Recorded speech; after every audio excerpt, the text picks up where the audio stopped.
வணக்கம். ராவணன் மீடியா செய்திகள். ஒரே கருப்பையில் வளர்ந்து சில நிமிட இடைவெளியில் பிறந்தாலும் இரட்டையர்கள் இருவருக்கும் வெவ்வேறு தந்தை இருக்க முடியுமா, இல்லை என்றுதான் கூறுவார்கள். ஆனால் இந்த அறிவியல் ரீதியான கேள்விக்கு ஆம் என்று லண்டனைச் சேர்ந்த மிஷல் மற்றும் லவ்னியா ஆஷ்போன் ஆகியோரின் பிறப்பு பதிலளித்துள்ளது. உலகம் முழுவதும் சுமார் 20 பேருக்கு மட்டுமே அறியப்பட்ட இந்த விசித்திர நிகழ்வு இங்கிலாந்தில் ஆவணப்படுத்தப்பட்ட முதல் இரட்டையர்கள் என்ற பெருமையை இவர்களுக்கு பெற்றுத் தந்துள்ளது.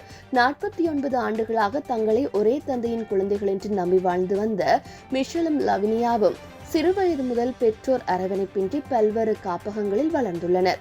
எனினும் 2022 செப்டம்பர் மாதம் லவ்னியா மேற்கொண்ட வீட்டில் மேற்கொள்ளும் மரபணு பரிசோதனை முடிவுகள் அவரது வாழ்க்கையை புரட்டி போட்டன.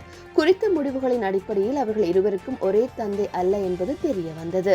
இந்த உயிரியல் நிகழ்வு நடைபெற சில குறிப்பிட்ட காரணிகள் அமைய வேண்டும். ஒரே பெண் ஒரே மாதவிடாய் சுழற்சியில் ஒன்றுக்கும் மேற்பட்ட முட்டைகளை உற்பத்தி செய்ய வேண்டும். அந்த முட்டைகள் வெவ்வேறு ஆண்களின் விந்தணுக்களாய் கருத்தரிக்கப்பட வேண்டும். 2 கருக்களும் ஆரோக்கியமாக விழுந்து முழுமையான கர்ப்பம் காலம் வரை நிலைத்திருக்க வேண்டும்.